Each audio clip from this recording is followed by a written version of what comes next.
University के forensic audit को लेकर और सूत्रों के हवाले से खबर है कि यूनिवर्सिटी का फॉरेंसिक ऑडिट होगा, वित्तीय लेन देन की जांच होगी। ये सबसे पहली दिल्ली ब्लास्ट से जुड़ी बड़ी खबर। एक और बड़ी खबर है, इस बीच दिल्ली पुलिस के पास उमर के 50 से ज्यादा सीसीटीवी फुटेज है। फरीदाबाद से दिल्ली आते वक्त कई जगहों पर उमर रुका था। इन सीसीटीवी के आधार पर कई बड़ी जानकारियां उमर की उस मूवमेंट को लेकर सामने आ चुकी है, जिससे साफ है कि फरीदाबाद से दिल्ली आते वक्त कहां रुका था उमर। अब डॉक्टर शाहीन ने 2 साल यूएई में नौकरी की है। सूत्रों के हवाले से डॉक्टर शाहीन को लेकर एक बड़ी खबर यह है कि कानपुर में नौकरी छोड़ने के बाद वो यूएई में रही। यूएई से पाकिस्तान का दौरा करने का ही शक है। और आतंकी शाहीन के मसूद अजहर कनेक्शन का पर्दाफाश। बड़ी खबर, मसूद के भतीजे फारूक की पत्नी अफीरा के संपर्क में शाहीन, और अफीरा के कहने पर ही महिला विंग तैयार शाहीन कर रही थी। तो अब दिल्ली धमाके पर ही ये 4 बड़ी खबरें आपके सामने, जिससे साफ है कि किस तरीके से लगातार इन्वेस्टिगेशन के बाद अब बड़े पर्दाफाश हो चुके हैं, जिससे साफ है कि अल फलाह यूनिवर्सिटी कैसे अब जांच के दायरे में रडार पर है। और अल फलाह यूनिवर्सिटी पर ही बड़ी खबर यह कि वित्तीय लेन देन की होगी जांच। वहीं डॉक्टर शाहीन किस तरीके की गतिविधियों में शामिल रही और किस किस के संपर्क में रही, उसको लेकर खबर बढ़ी। हालांकि शाहीन ने 2 साल यूएई में नौकरी की और कानपुर में नौकरी के बाद ही वो यूएई में रही। अब फरीदाबाद से दिल्ली आते वक्त उमर को लेकर सीसीटीवी फुटेज के आधार पर क्या बड़ी जानकारियां सामने आई हैं, वो तस्वीरें भी अब आपके सामने होंगी। और साथ ही पाक कनेक्शन को लेकर भी कई बड़े खुलासे हो चुके हैं और इन्हीं खुलासों के साथ एक्सपर्ट से होगा सवाल। Major general retired GD Bakshi sir, आपको बता दें संपादक इंडियन मिलिट्री रिव्यू के इस वक्त हमें कर चुके हैं ज्वाइन। वहीं group captain retired Augustine sir, Vinod Augustine sir रक्षा विश्लेषक के तौर पर इस वक्त हमारे साथ हैं, और पूर्व राजदूत अशोक सज्जनहार सर भी इस वक्त हैं हमारे साथ। और साथ ही दिल्ली ब्लास्ट की 4 बड़ी खबरों पर एक एक जानकारी के साथ लाल किले से सहयोगी जितेंद्र शर्मा इस वक्त हमें कर चुके हैं ज्वाइन। वहीं नू कनेक्शन को लेकर, फर्टिलाइजर्स की खरीद को लेकर भी आज खबर बहुत बड़ी है। जितेंद्र भाटी हमारे सहयोगी इस वक्त हमें ज्वाइन कर चुके हैं, उनसे होगा सवाल। वहीं खंदावली गांव फरीदाबाद, जहां लगातार जांच को लेकर कई बड़े खुलासे, क्योंकि 24 घंटे में बड़े एक्शन को लेकर यह खबर है, जहां टेरर मॉड्यूल की जांच जारी है। और इस बीच आपको बता दें मुजम्मिल और उमर के बारे में हो रही है जांच।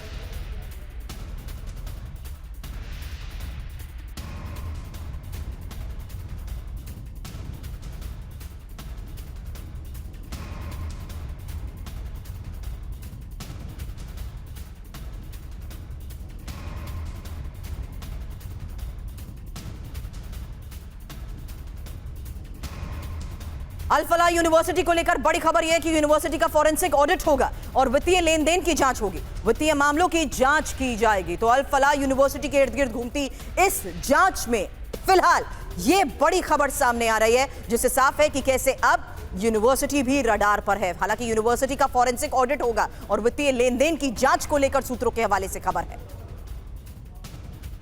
दिल्ली ब्लास्ट मामले की जांच में बड़ा पर्दाफाश ये कि 4 शहरों में आतंकी धमाके की प्लानिंग थी। 8 संदिग्धों ने 4 शहरों में धमाके की प्लानिंग की थी। आतंकी धमाके के लिए 2-2 आतंकियों के बकायदा ग्रुप बनाए गए थे।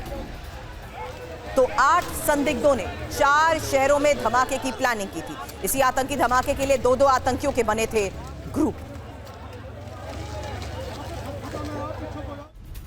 और नू से खरीदे गए थे फर्टिलाइजर्स से बनाया गया अमोनियम नाइट्रेट। नू में दिल्ली पुलिस स्पेशल सेल की रेड और सैंपल मैच होने के बाद हिरासत में दुकान का मालिक दिनेश सिंगला को हिरासत में लिया गया है। दुकान में मौजूद एनपीके और सीसीटीवी का डीवीआर भी अब जब्त कर लिया गया है। तो दिल्ली ब्लास्ट में हो रहे इस इन्वेस्टिगेशन में नू कनेक्शन, जहां से खरीदे गए फर्टिलाइजर।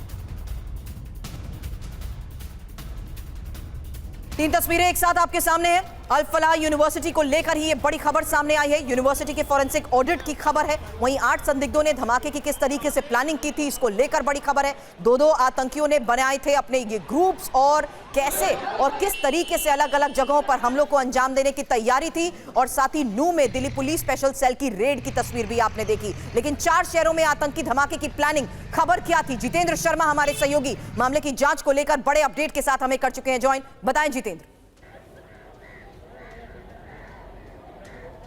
जी बिल्कुल, देखिए डॉक्टर आदिल, इसके अलावा डॉक्टर मुजम्मिल और साथ ही शाहीना से पूछताछ के दौरान ये खुलासा हुआ है। पता चला है कि 4 शहर इनके टारगेट पर थे दिल्ली समेत, और 2-2 के ग्रुप के अंदर इनको जाना था।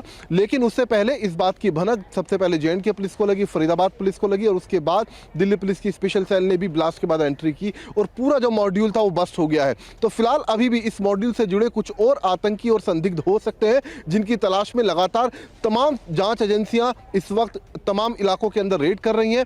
इसके अलावा उत्तर प्रदेश तक जांच पहुंच चुकी है, गुजरात तक पहुंच चुकी है, साथ ही मुंबई तक भी अब इस मामले की जांच पहुंच चुकी है। जी तो अलग अलग शहरों तो बढ़ता जांच का दायरा, लेकिन अभी एक और बड़ा खुलासा, क्योंकि दिल्ली ब्लास्ट के विस्फोटक के कोड वर्ड पर पर्दाफाश, जहां विस्फोटक का कोड वर्ड शिपमेंट था और विस्फोटक को आतंकी पैकेज कहते थे। हालांकि उमर और मुजम्मिल की इस डायरी में कोड वर्ड्स का कैसे इस्तेमाल हुआ, इसी डायरी से धमाके के कई सवालों के जवाब मिलने की भी संभावना।